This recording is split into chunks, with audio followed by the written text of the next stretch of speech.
All right, everyone, it's time to talk about traditionalism, which is sort of in a way, not completely, but in a way, a missing link between sort of the new right, the alt-right in a way, mentality, sort of the civic or racial nationalism that we see in some groups, and sort of the old guard, it's hard to describe, but neoconservative, but not always sort of groups.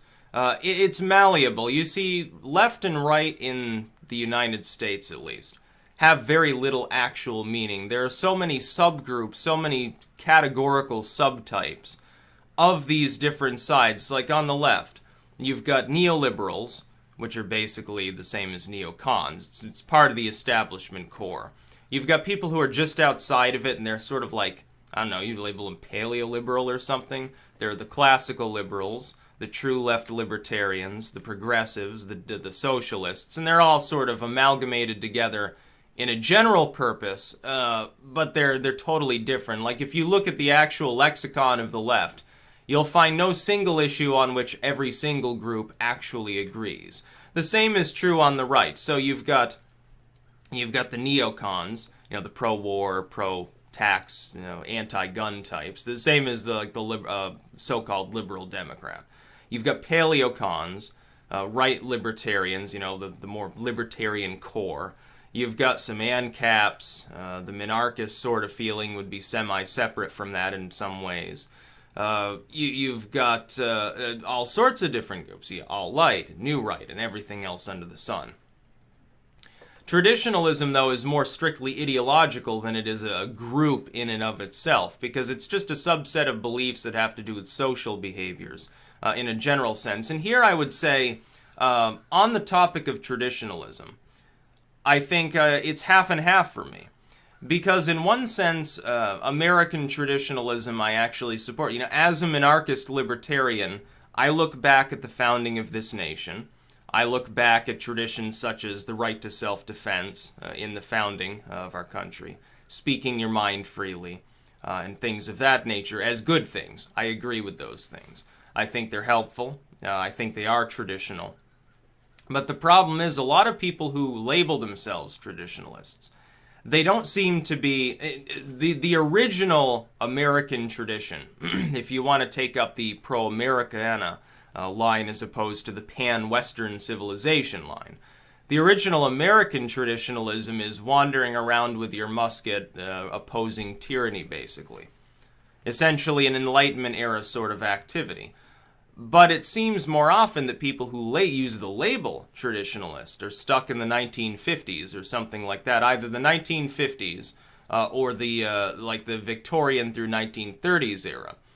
But what exactly amounts to traditionalism in a country where what is considered traditional has morphed so substantially over the centuries that on any given issue you could take any given belief and there would be a period in which it was traditional for that to be actually accepted, at least among a majority of the population. Like there have been times where the majority of the population in the U.S. supported the idea of heavy-handed gun control. Does that make it an American tradition to be in favor of that? Well, there have also been periods in which people are extremely averse to it. We're in one of them now. Thankfully, by the way, I strongly support the Second Amendment.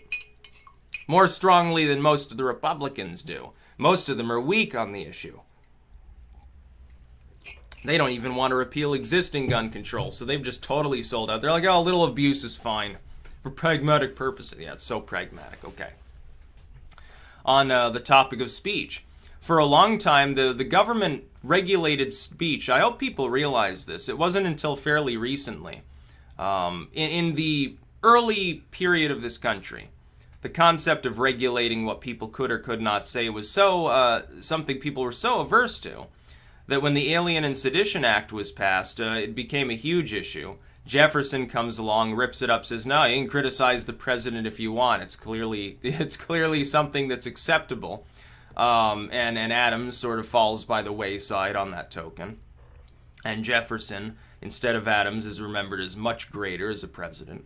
But there came a time at which regulations on what people could say, do, and believe were more accepted for a very long time. It isn't until fairly recently that actually goes away. It wasn't until the 50s and 60s that certain types of anti-government talk weren't prosecuted anymore.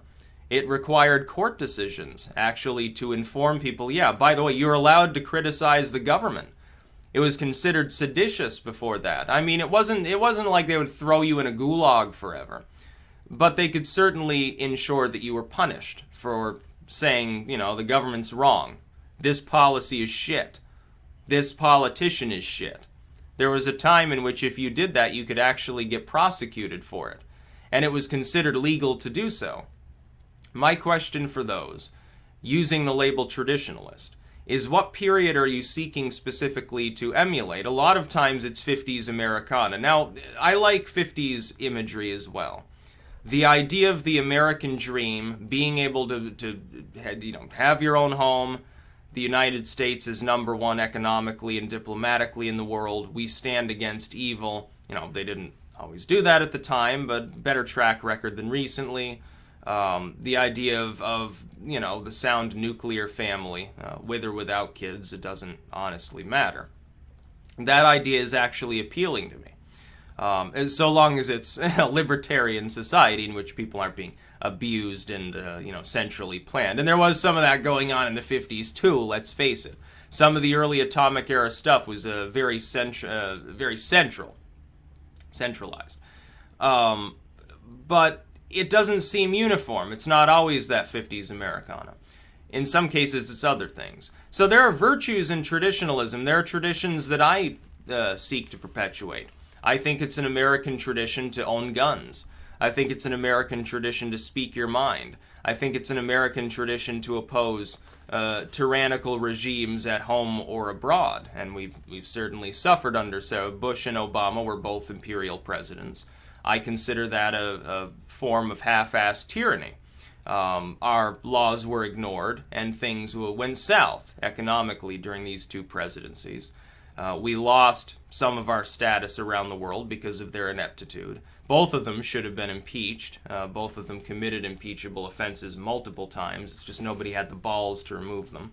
Nobody in the legislature, that is, because they were weak. Now they talk about Trump being fascist, of course, which I tend to disagree with. I think he's better than Bush or Obama at the very least, which makes him at least, intolerable, as opposed to the last two chuckleheads we had to suffer through.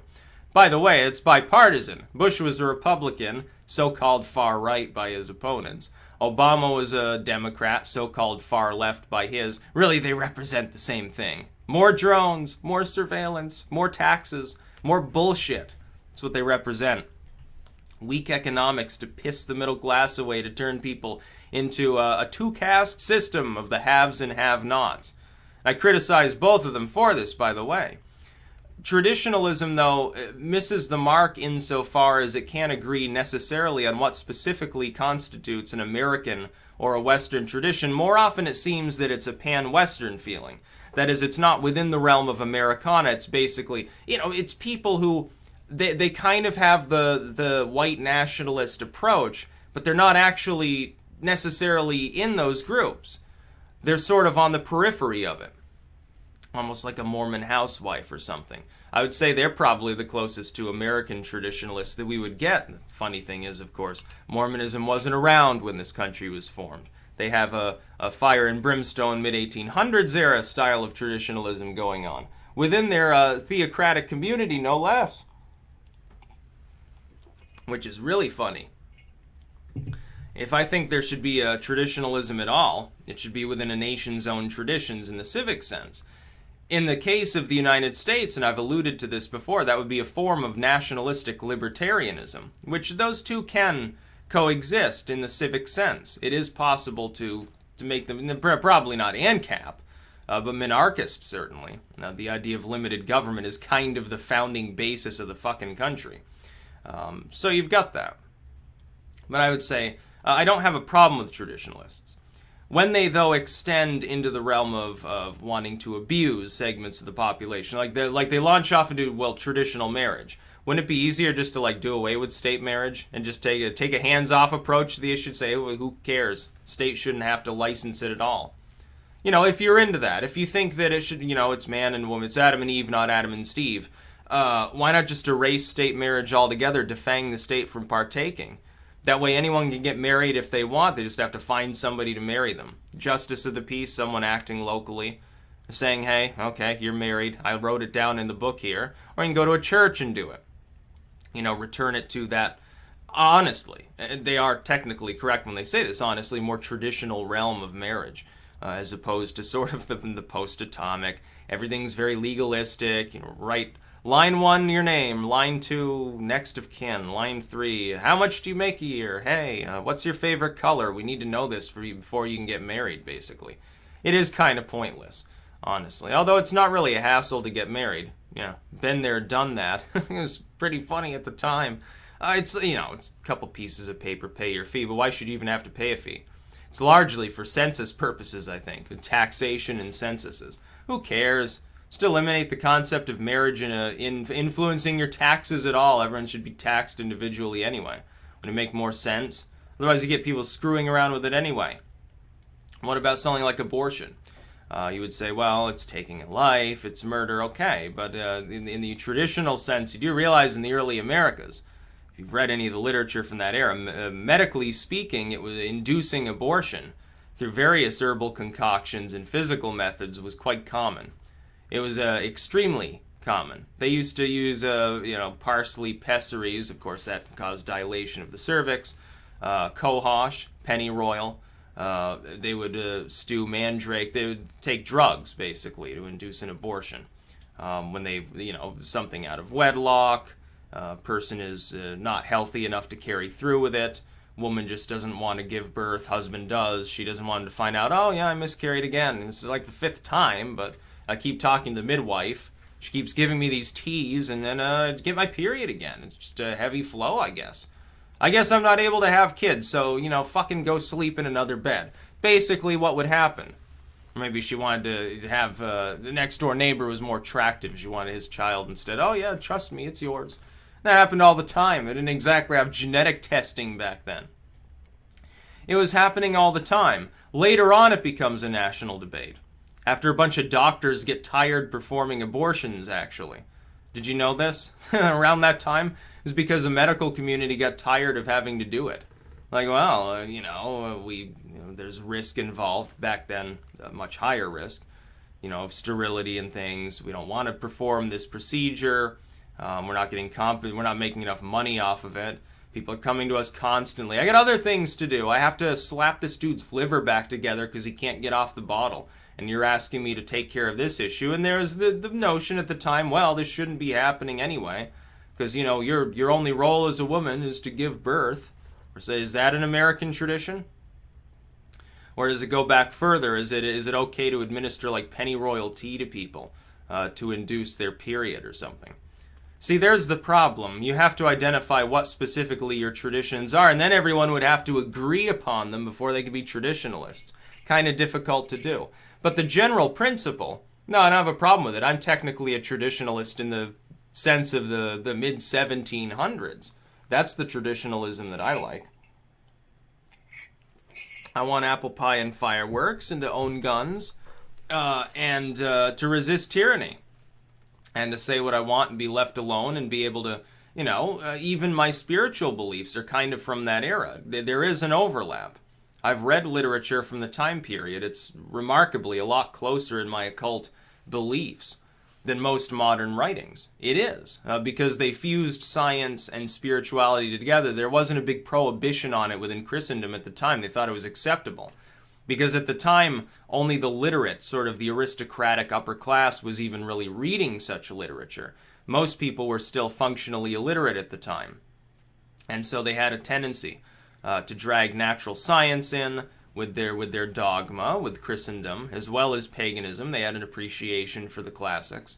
And they stewed it all together with herbalism and minerals and the supernatural and folklore, and it was great. You read some of the literature from the late 1700s on spiritual topics, and it's way, way more interesting than stuff you get a century later. Later on, it gets either more dry and academic, or it goes way, way off into left field, totally misses the mark, and has no basis whatsoever. So I'd say that's a little bit about traditionalism for me. Depends on what kind of traditionalism you're actually talking about. If you're talking about the nifty 50s, yeah, okay, that's well and good. I would disagree with you on some tokens of the prevailing notions of the time. If you're talking about the 1700s, it'd be closer. Yeah, there should be 90% less taxes in the country. Yeah, you think we have economic growth now, you just wait and see what happens if we ever adopted that kind of system. You couldn't even keep up. It'd be great. That's about all. Peace out.